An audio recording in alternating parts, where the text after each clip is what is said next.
গ্রামে থাকাটা যতটা শান্তি ততটা কি গ্রামের সবজি খেতে অসাধারণ মজা। গ্রামে অনেক সুযোগ সুবিধা আছে, বাজার না থাকলেও নিজের জমিতে অনেক কিছুই আবাদ করে খাওয়া যায় যখন সবজি না থাকে সেগুলো দিয়ে। তেমন আজকে যেরকম বাসায় কোনো বাজার নেই, আপু অফিসে গেছে, আসার পথে বাজার নিয়ে আসবে, তো আম্মু এই যে লাউ গাছ বুনছে, বেগুন গাছ বুনছে, টুকিটাকি যতটুকু হয় আলহামদুলিল্লাহ। মানে যখন সবজি না থাকে, মানে কেনার মতো মানুষ থাকে না, তখন এই দিয়ে চালানো যায়। তো তেমনই আজকে বিকেল বেলা ভাবলাম যে আমি রান্না করি। বেগুন গাছে দেখি বেগুন আছে নাকি, বাসায় সবজি নেই। সবজি আছে বলতে গেলে সেই সবজি আমার খেতে মন চাচ্ছে না। আমি ভাবতেছি ঝাল ঝাল করে একটু বেগুনের, টাটকা বেগুন দিয়ে ঝোল রান্না করব মাছ দিয়ে। তো এই যে বেগুনটা তুলে নিয়ে আসলাম, আর দেশি বেগুন খেতে অসাধারণ মজা। তো তেলাপিয়া মাছের মাথা ছিল আর কয়েকটা পিস ছিল, ভাবলাম যে এটাই আজকে রান্না করি। তো এই যে ভালো করে ভেজে নিচ্ছিলাম মাছটা। ভাবলাম গরম গরম ভাত দিয়ে খাবো, তো এই যে তরকারিটা আগে রান্না করতেছিলাম যে মাছটা ভালো করে ভেজে রান্না করি, খুব ভালো করে কষিয়ে আলু দিয়ে মানে বেগুন দিয়ে রান্না করব।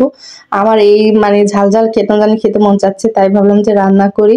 তো আম্মুকে বললাম যে আমি রান্না করি, আম্মু রান্না করতে চাচ্ছিল, আমি বললাম যে না তুমি যাও আম্মু, আমি রান্না করি। আর রাতে বেশি কিছু রান্না করব না, একটা তরকারি রান্না করব, যেহেতু রাতে অল্প খেলেই হয়ে যায়। আর আমরা যেহেতু মানে 6 জন মানুষ, বাবু তো এই ঝাল ঝাল খেতে পারবে না, ওর জন্য আলাদা ডিম পোস্ট করবো।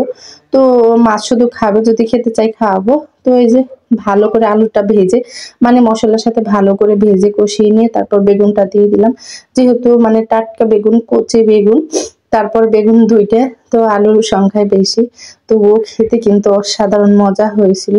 এটা যেহেতু আমি খাওয়ার পর বয়স দিচ্ছি সেই জন্যই জানতে পেরেছি।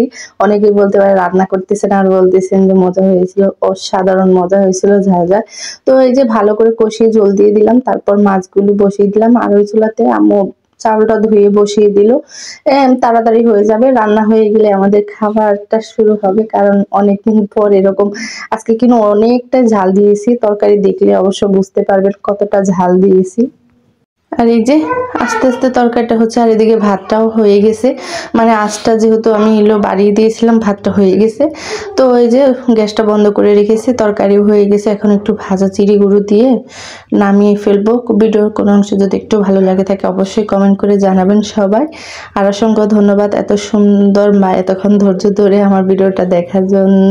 সবাই আমাদের জন্য দোয়া করবেন। আর আমার তরকারি রান্নাটা কেমন হয়েছে অবশ্যই কমেন্ট করে জানাবেন। এখন মানে সবারই ক্ষুধা লেগে গেছে আমার তরকারি দেখে, আমার ভাই বোনের সবারই।